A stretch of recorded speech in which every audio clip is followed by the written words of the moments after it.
भगवान दीन बंधु दीनानाथ हैं। दीन बंधु, दीन माने दुखियों के भाई हैं, सखा हैं। दीनानाथ अनाथों के नाथ हैं। जो दीन हैं उनके नाथ हैं। नाथ का मतलब होता है मालिक, उनके मालिक हैं, उनके नाथ। इनको बुलाने का, रिझाने का, प्रसन्न करने का एक ही रास्ता है, हम लोग दीन बन जाएं, हम लोग दुखी रहें, उनके लिए दुखी रहें।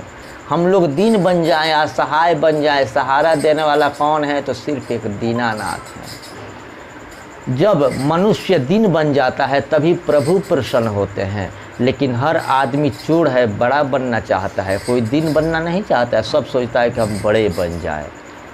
लेकिन ऊपर से हम लोग बात करते हैं दीनता की, लेकिन भीतर चोरी है। भीतर से चाहते हैं कि हम बड़े बड़े लोग हमारा सम्मान करें, हम लोग सम्मान पाकर खुश होते हैं। ये बड़ा बनने की चोरी करने के मन में बराबर ठानी रहती है।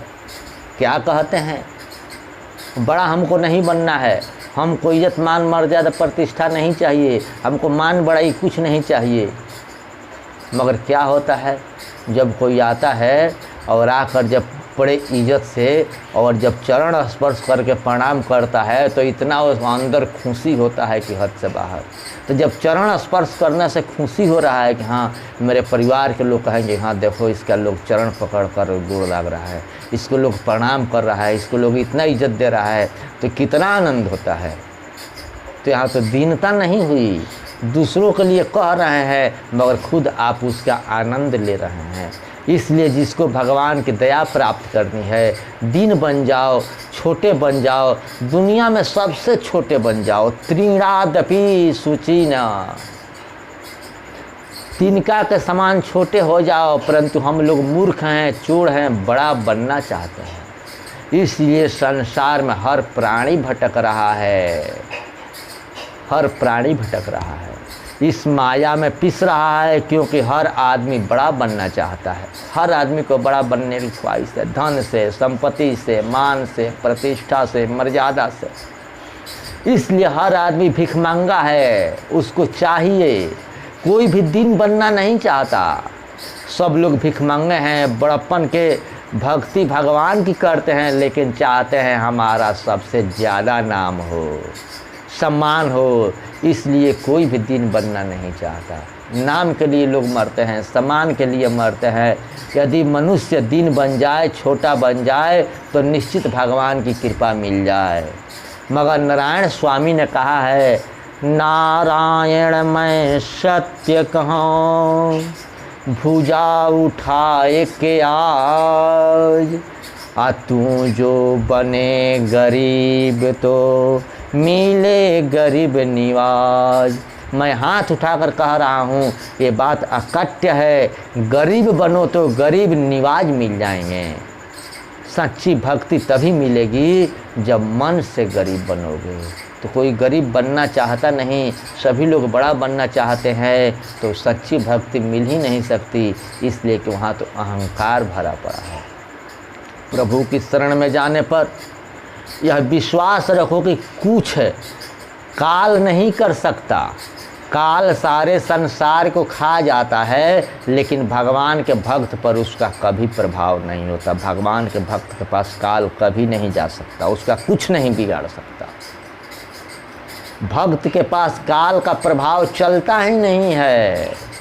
बस शरण सही होनी चाहिए। सूरदास जी ने कहा है, जाको मनमोहन अंग करे, ताको केस खसे नहीं सिर ते, जो जग बैर पड़े। केवल उन्होंने ही नहीं, वेद पुराण भागवत गीता सब में यही लिखा है। श्री भागवत में ध्रुव जी के चरित्र में लिखा है, मर्त्यो मूर्धि पदम दत्वा अरोहयादो भूतम गृहम। जब ध्रुव जी भगवत धाम जा रहे थे, विमान आया उनको लेने के लिए। उसी समय काल भी आया और हाथ पर खड़ा हो गया और बोला कि संसार का यह नियम है, जो जाता है वह काल के अधीन होकर जाता है। ध्रुव से बोला कि जो जाता है वह काल के अधीन होकर जाता है, लेकिन ध्रुव जी ने आगे उसकी हिम्मत नहीं पड़ी, वहीं बैठ गया हाथ जोड़ करके। तब ध्रुव जी उस काल को सीढ़ी बनाकर उसके मस्तक पर अपना पांव रखकर जो अद्भुत विमान आया था उस पर चढ़कर और जाने लगे। उसके सर पे अपना पैर रखकर और गए। लेकिन एक और घटना घटी। जब वो विमान पर चढ़े तो उनको अपनी माँ की याद आई। माँ की शिक्षा से ही हम भगवान के शरण में आए थे। माँ ने ही हमको भगवान के शरण में भेजा था। ऐसी माँ कोई नहीं हुई जो 5 साल के बच्चे को जंगल में भेज दे तपस्या करने के लिए। 5 साल का बच्चा तो बहुत छोटा होता है। ध्रुव जी की माँ सुनीति ने जो हिम्मत की वह संसार में कोई भी माँ नहीं कर सकती। इसलिए उन्होंने अपनी माँ की याद की कि उसी के कृपा से हम आए भगवान की शरण में, और हम अकेले भगवान के धाम को चले जाएं यह ठीक नहीं है। मेरी माँ यहीं रह जाए। जब विमान पर चढ़ गए तो पार्षद लोग लेने आए थे। वे जान गए कि ध्रुव कुछ सोच रहे हैं। वो भी अंतर्यामी होते हैं, जान गए कि क्या सोच रहे हैं। उस माँ की याद कर रहे हैं जिसने जंगल में भेज दिया था छोटे से बालक को। तो उन्होंने कहा, दर्श्यामास तुर्देवीं पुरोयानेन गच्छति माँ।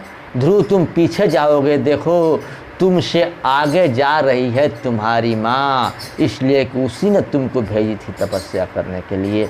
इसलिए भगवान की शरण में जो जाता है उसकी माता पिता पुरखों का 7 पुश्तों का कल्याण हो जाता है। जो पीछे के 7 पुश्त हैं उनका भी कल्याण होता है, और जो आने वाली 7 पीढ़ियाँ हैं उनका भी कल्याण होता है।